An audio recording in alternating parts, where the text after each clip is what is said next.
दीदी अभी ये कन्या भाषकों में एक माहौल क्रिएट हो रहा है पूरे देश के अंदर कि आप जो उपदेश देते हैं या जिस तरीके से ये क्या चमत्कार, जैसे बागेश्वर धाम पे जिस तरीके का आरोप लगाए गए हैं कि एक चमत्कार धर्म के साथ में, क्या ये जायज़ है क्या कि चमत्कार हो और वो लोगों की ऐसी समस्याएं सुनी जाएं, तो इस चीज़ से आप सहमत हैं क्या? मुझे नहीं पता, मुझे क्योंकि मुझे इस बारे में जानकारी नहीं है। देखिए, सबकी अपनी अपनी विद्या है।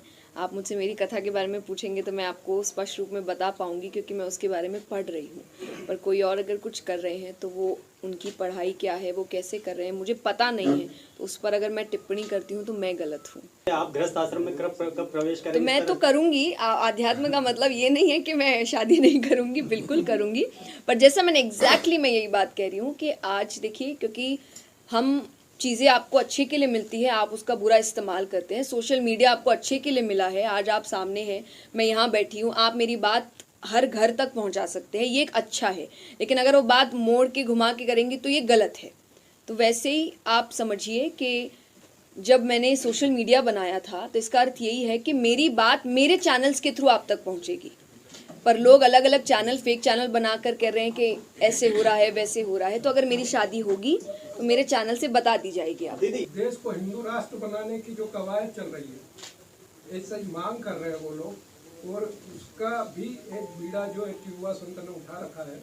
मैं आपसे जानना चाह रहा हूँ, इस मामले से आपका सरोकार है तो क्या है, क्या बोलना चाहिए आप? देखिए, मैं क्योंकि आप जिस क्षेत्र में जा रहे, थोड़ा पॉलिटिक्स की ओर भी चला जाता है, जिससे मैं कभी भी जुड़ी हुई नहीं रहती हूँ। जैसा मैंने कहा, आप मुझसे मेरी कथा की बात करिए, श्रीमद् भागवत की बात करिए, तो सनातन धर्म को आगे ले जाना, भगवान की बातों को आगे ले जाना, लोगों को जागरूक करना कि आप अपने धर्म के लिए जागरूक होइए, आप अपनी कथाओं को जानिए। जो हम कथाओं में रोज़ बात कर रहे हैं कि हम बच्चों को भी इधर उधर की कहानियाँ सुनाते हैं, जबकि आपके खुद की कथाओं में, शास्त्रों में इतनी कहानियाँ हैं, कथाएं हैं, कृष्ण की है, श्री राम की है, तो आप उसको सुनाइए, उसको आगे बढ़ाइए।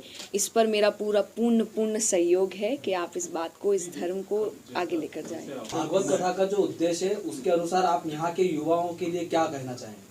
कि आप इस कथा को सुनिए, और मैंने जितनी सिंपल वर्जन में आपको कथा में आपके सामने रख सकूं, मैं कोशिश कर रही हूं।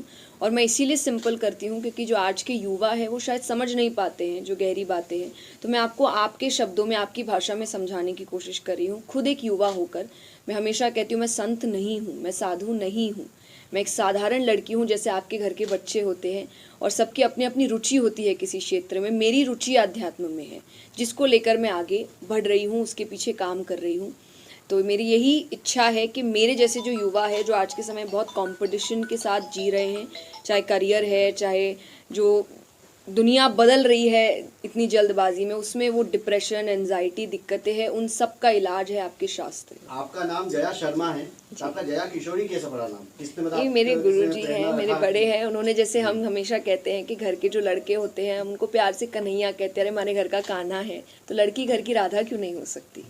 इसीलिए उन्होंने, मैं छोटी सी उनके पास आई थी, उन्होंने मुझे किशोरी कहना शुरू